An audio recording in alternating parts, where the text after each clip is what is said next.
Hey, I'm Steve Krenz for Guitar Gathering. Thank you for joining us on this quick lesson on how chords move. Now, there is a PDF that goes along with tonight. The link is in the YouTube description down below, so make sure and download that. So we talked a little bit last time about how you can resolve to a major chord. Remember, in any key, the 1 chord, the 4 chord, and the 5 chord are a major chord. And we talked about various different ways that you can resolve to a major chord. Take a look at page 5. Remember where we're at. We're in non-diatonic. We're in chromatic ways to get to chords. Here's another one that's not a jazz setting at all. This is what's called, look at the top of page 5, I've got a flat, the 7th step, but I'm going to make it a dominant 7th, and it's flatted. So if I'm in the key of C, the 7th step would be a B, but I'm going to do a B flat and make that a dominant 7th, and resolve that back up to the C. Let's see how that sounds.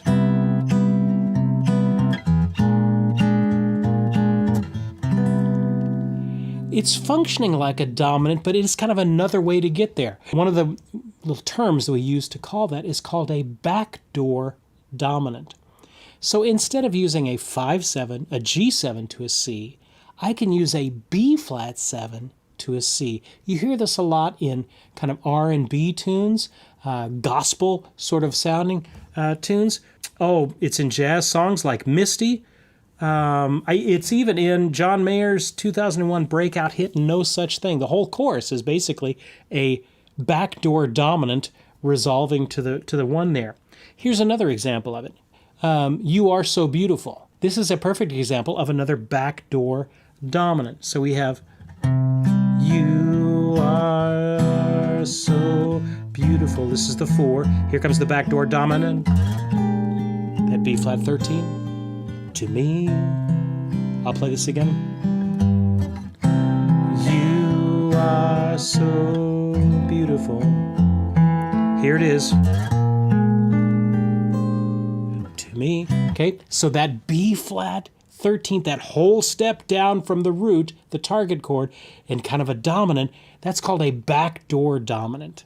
And that's a sound that you hear all the time in some of these songs. You ever wonder what that was? That's what it is. And you can copy. If I want to get that sound, that R&B flavor in another setting, I can start using some of these tricks. And maybe instead of using a G7 to a C, I could do a B flat 7 to a C.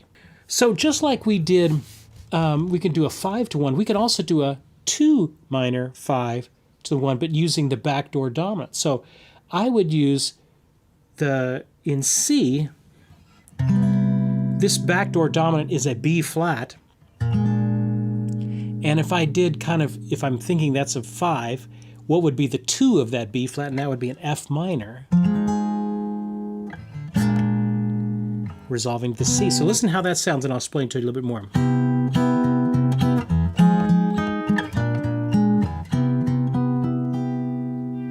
So now I've done a 2-5 of the backdoor dominant. Okay, let me take you down just a little bit of a rabbit trail with this.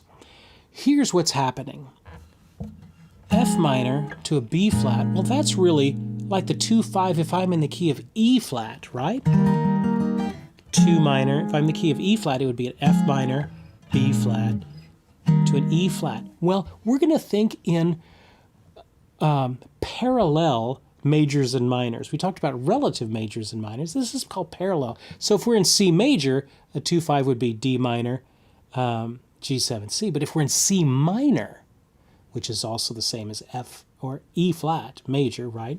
C minor and E flat major are together. The 2-5 of that would be an F minor 7 to a B flat, resolving to the C major 7. So you have this. And then when you're expecting minor, but you get major. It's kind of a lift, sort of feels like a lift in sound. It's a very interesting sound, and I love it. If you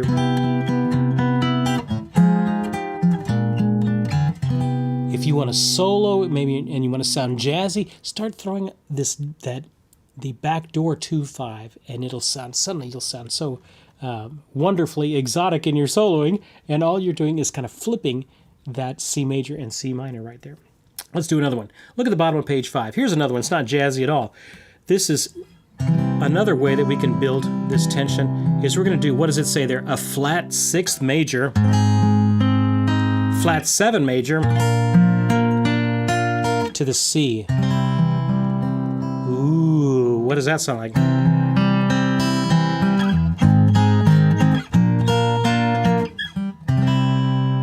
You hear that a lot on fanfares. What is that? That's a flat 6 major to a flat 7 major. Remember, we're doing Roman numerals, so uppercase Roman numerals are major chords, lowercase Roman numerals are minor chords. So when you see a capital I, that is the 1 chord. You see a lowercase I, that's a 1 chord, but it's minor, and that's how that goes. All right, so that's page 5. All right, what are some other fun things that we can do? We're almost to the end of this. We have C major 7th. We're going to have a flat 6th. And then so we're combining D flat major 7th. Remember, that's the half step above the target chord. Resolving that. So let's hear what that sounds like.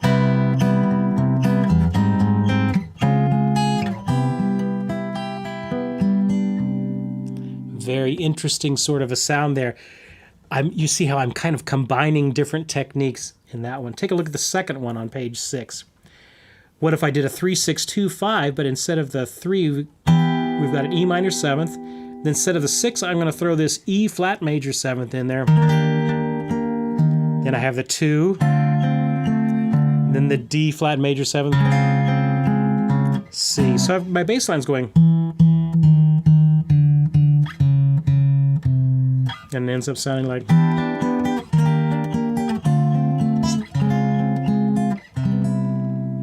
Another very interesting way to get to resolve yourself back to not just the 1 chord, but really any major chord. If you wanted, you could do the same thing in resolving to the 4 chord. And then here's one I put on there just for fun, and I've talked about this one before. This is, I like to call this the magic chord because it'll work in any situation. That's not an official term. That's just my little term for it. This chord shape will work in any situation resolving to major or minor. So we're going to talk about minors here in a minute. This one resolves to major or minor. It is an augmented chord on the 5. So it'd be like if I'm in the key of C, it'd be a G augmented, which the notes in a G augmented are a G, B, and a D sharp. But I'm over that. In the bass, I'm going to put a D flat. So I end up with this G augmented with a D flat in the bass. And that's going to resolve to the C major. Listen to how it sounds.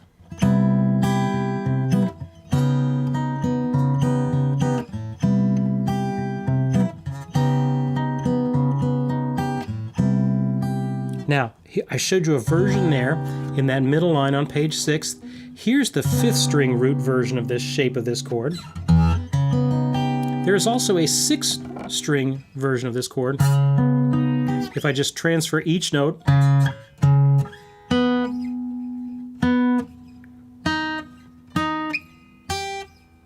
end up with this shape, resolving down to the C major. You hear this a lot in bossa nova tunes. Antonio Carlos Jobim, those sorts of things. You hear this sort of a shape. Sort of chord resolution.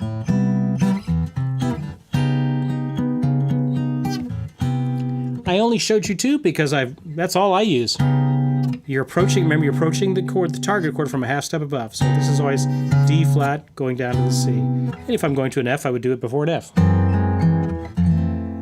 And it gives such a wonderful pull. It's just a wonderfully tense chord. But here's the magic that you can do with this chord. Remember how I said it works for major and minor. So look at the next to last line there. I've got a regular 1-6-2-5 sort of progression. C, 6 minor, 2 minor, 5, 1. Okay?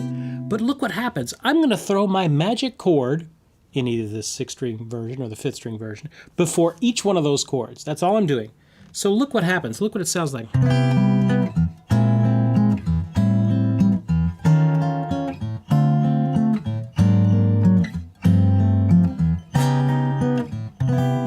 Wow, listen to all those chords. Oh my goodness, he's a harmonic genius.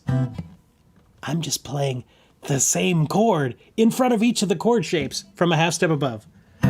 Before the A minor, I'm going to do my Magic Chord right above the A minor on a B flat. And then I'm going to a D minor, so I'm going to throw my Magic Chord, this time the 5th string version, before that D minor. Now I'm going to throw it. I'm going to a G, so I'm going to throw it a half step above a G. Now I'm going back to the C, so I'm going to start a half step above the C. Let's listen to that again. Sorry.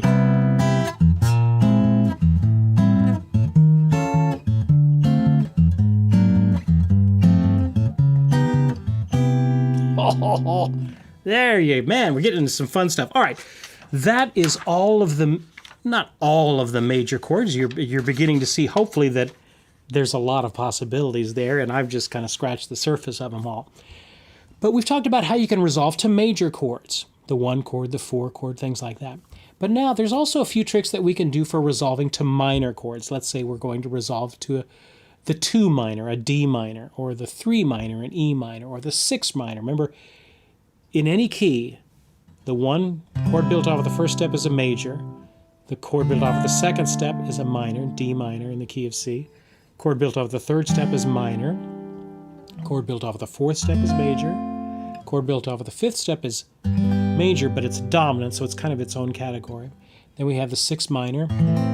Then we have this half diminished, which we don't really use a whole lot, right in front of the C. Okay? So that's what I mean by 1, 4, and 5 are major, 2, 3, and 6 are minor.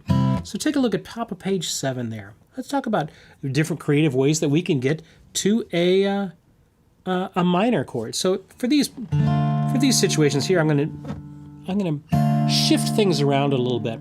Let me just rock your world, but this isn't really too complicated. We're thinking in minor now. Okay? So our 1 chord, just for our purposes now, is going to be minor.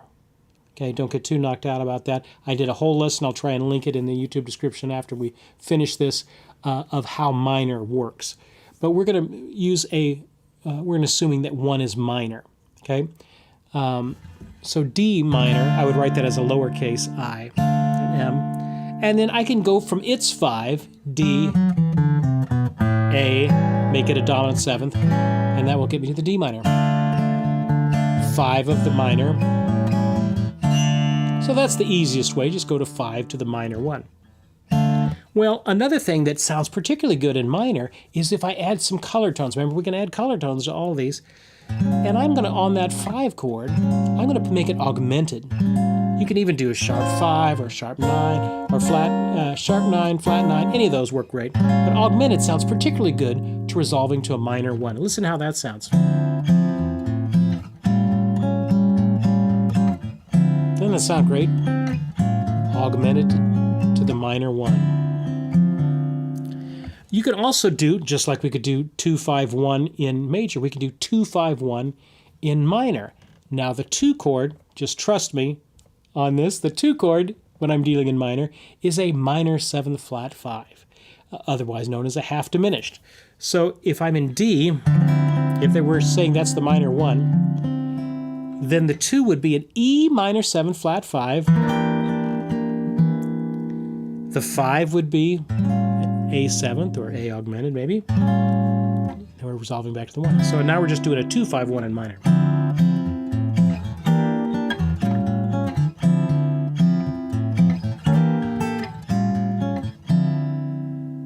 They use a lot of those minor resolutions in Latin songs.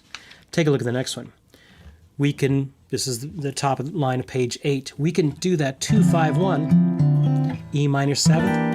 But now this trick still works where I go a half step above my target chord and use a dominant 7th. So right before that D minor, I'm going to do an E flat 9. So listen to how that sounds.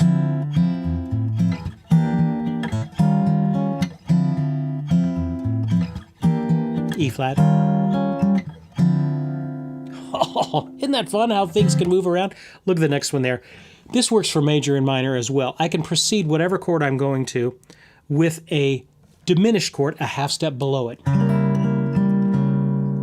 So if I'm in C and I'm going to a D minor, I can approach that D minor with a half step below it and do a diminished. C sharp diminished. One more time. D minor. Let's say I'm going to the E minor. Well, I can do a half step below that, D sharp diminished, E minor. And that works good approaching any minor chord. Let's say I was going to an A minor. Next, well, then I'm going to approach that by a G sharp diminished. So these little diminished chords, that even works to some extent, working a half step above, resolving down, but mainly it works better working a half step below the target chord up to the target chord. That's enough tricks. That's enough of my tricks, okay? Let's kind of put these into some context there. This is all about tension and release. These chord resolutions are about tension and release. So yes, think about the theory of them, but just kind of think more about I'm creating this tension that needs to be released in the sound, and then when I finally land on the target chord, that's the resolution. That's the release of this tension. So I'm building tension as I approach the target chord, and I am releasing the tension when I get to the target chord. Okay? With that concept in your mind, let's look at the next example there. So I have a little dial now. I can control how much tension I want to add to this progression. Well, if I'm doing a regular, let's say a 1, 6 minor, 2, 5, and I don't want hardly any tension at all, then I'm not going to add all this stuff to it. I'm just going to get 1, 6 minor, 2, 5, 1. I didn't even add the dominant, the G7th. I just did a regular G, 5, 1. It's a 1, 6 minor, 2, 5, 1. So with the tension meter as low as I can get it.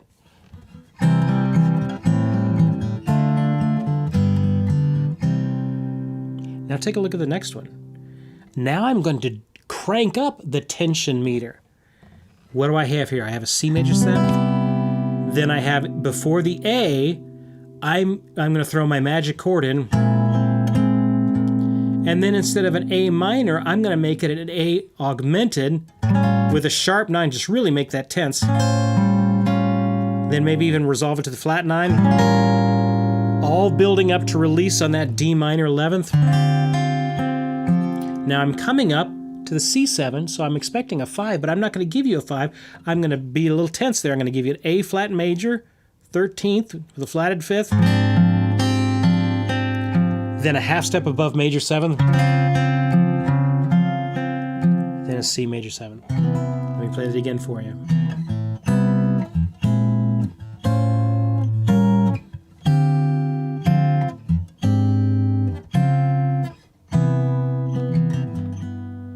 Hear how that, oh man, it really bounces the tension around there. One more time.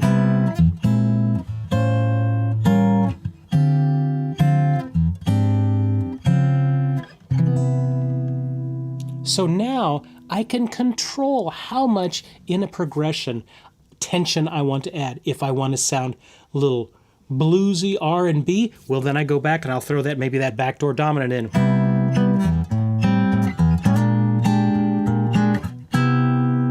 That'll make it sound kind of R&B. If I want to make it sound jazzy, I add a bunch of color tones to it. If I want to, with a little help from my friends, if that was a 4 of a 4.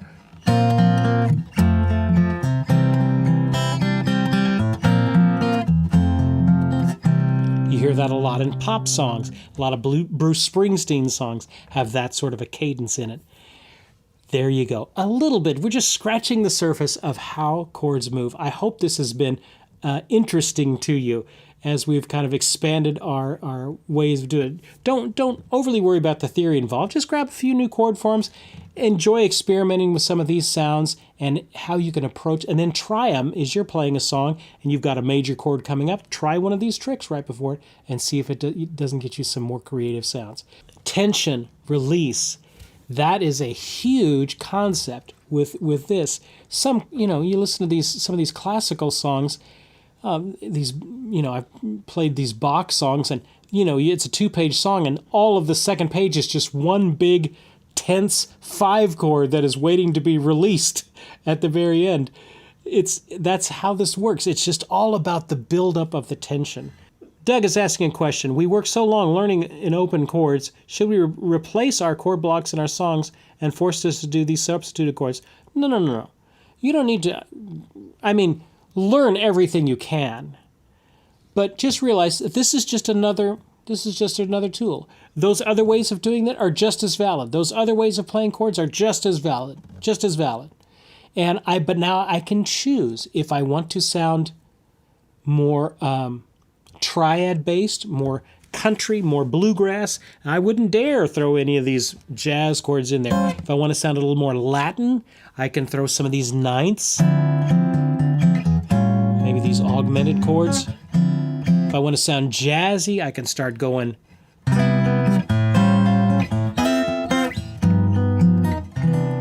all of these different ways of doing it. So I can now dial how much I want to do this.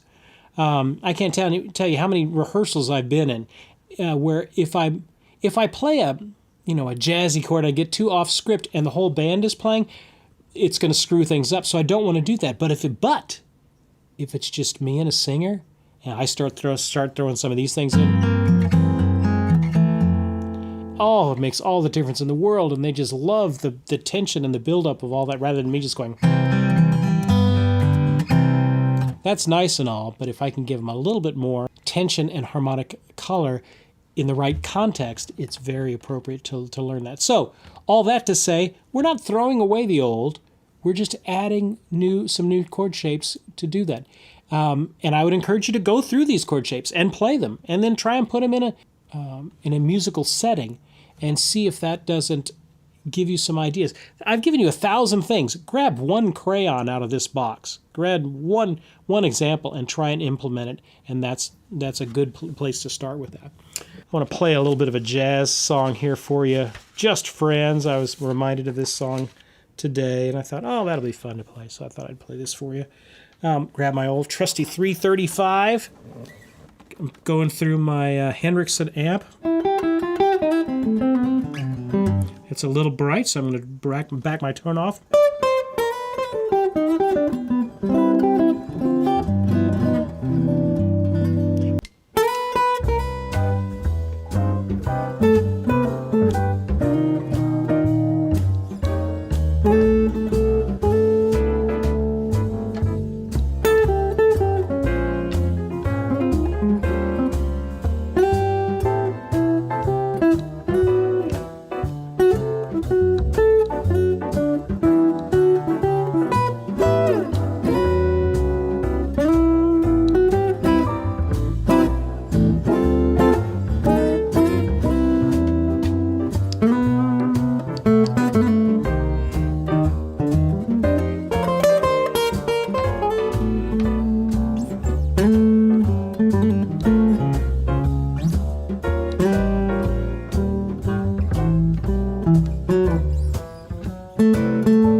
play some chords.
Bit of just friends there. We do have our fall fingerstyle retreat coming up here in October, the end of October. We have 4 spaces left, so it is coming down to the wire. And at the end of the month, the price goes up. So if you are hemming and hawing about being a part of the fall fingerstyle retreat, oh gosh, we've got a great one. We all come together here in Nashville at the end of October.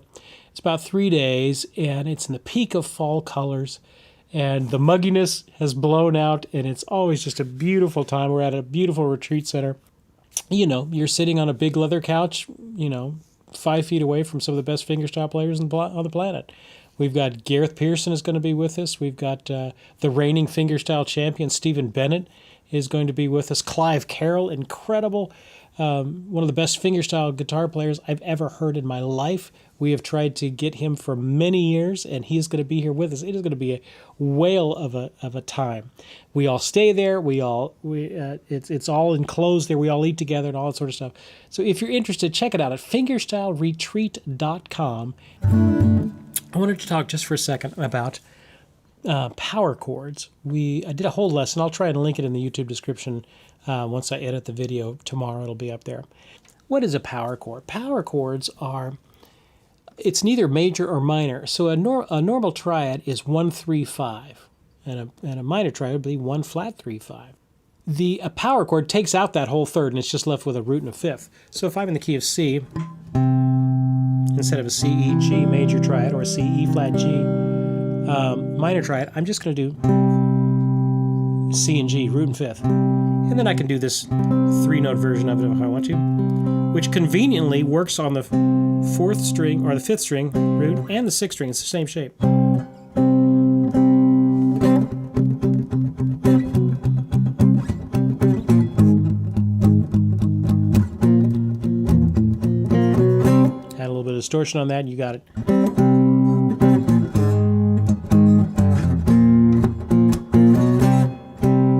Great. Well, everybody kind of stops with those 2 versions of it. There's actually a lot more.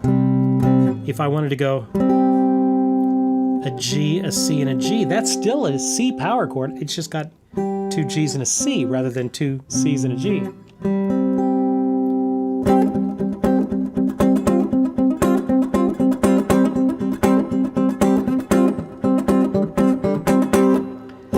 I can even go down one more and have a C, a G, and a C.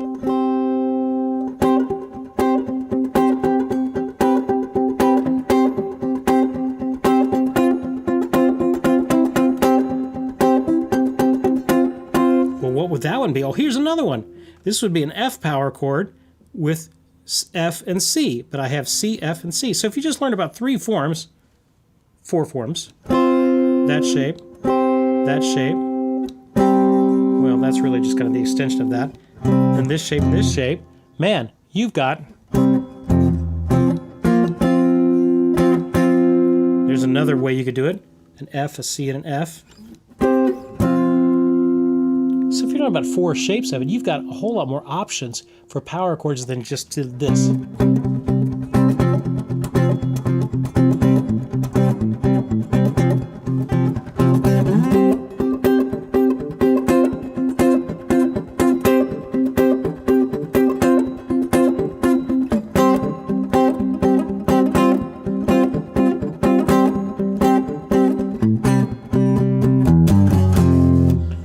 power chords. So I'll try and put a link in the YouTube description down there with the full power chord lesson. But I just want to show you there's different options. Everybody only knows this one. There's actually...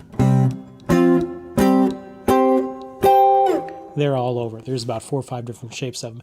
And if you try those in different spots, you can get some really cool things. I was watching a video today of the great Dan Huff, which pretty much most of the guitar playing you heard in the 80s, whether it be on Michael Jackson stuff or Amy Grant or Peter Cetera, was Dan Huff.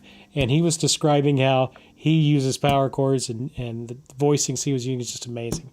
So it's really great to hear from the great Dan Huff on how these things work. Randy is saying, can I show the fingering for the A augmented +9? Oh man, this is a great chord. You ready? All right, so here's the deal. If I just play the top 4 strings, I have an A augmented sharp 9 without the A. There's no A in it. I have what notes are in an A augmented sharp 9? Well, it'd be an A, a C sharp, an E sharp, an F, a G, and then the 9th would be a B sharp, so it'd be a C natural. And so this is this good utility chord. We use this all the time in jazz. If I take my pinky off, then I get the flat 9. So what it is your first finger's on the 4th string.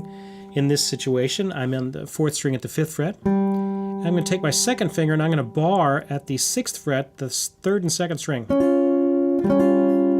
Add my pinky to the top string at the 1st string at the 8th fret. And I get this wonderful shape. Memorize that shape. If you're doing any sort of jazz stuff, you're going to play this shape in a ton of different ways, in a ton of different situations. That shape. One of the things you can do with it is take your pinky off and you've got the flat 9 underneath it. If I wanted to add the A to it, I've got an open A there, or I could go add just bar my 1st finger. But that's a little hard to do.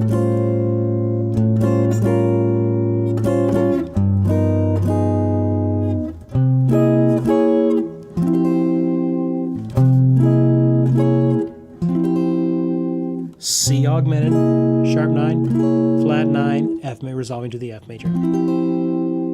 There you go. Remember, if you're interested in the Blackbird lesson, we're not going to have that up for very long. So if you're interested, take advantage of that and take a look at the Blackbird lesson. That link is in the YouTube description down below. I thought I would close it off with a little bit of the Tennessee Waltz. You know, I just love. We've been here. I was thinking about this week. We've been here in Tennessee since 2001 in Nashville. You know, I watched a lesson today, a little video from a guy saying why Nashville is the worst place to come and you should never come here as a musician. And I thought, I love it here in Nashville. He didn't have much good luck, but I've been blessed here in Nashville. I think he came in the height of COVID, never got the work that he was envisioning to become the star that he was envisioning, and then left disgruntled, as many do. But Nashville and Tennessee has been really good to us. So we're ever grateful. Paulette and I are ever grateful. So I thought I'd play a little Tennessee Waltz.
There you go. Keep up the great work in your own learning.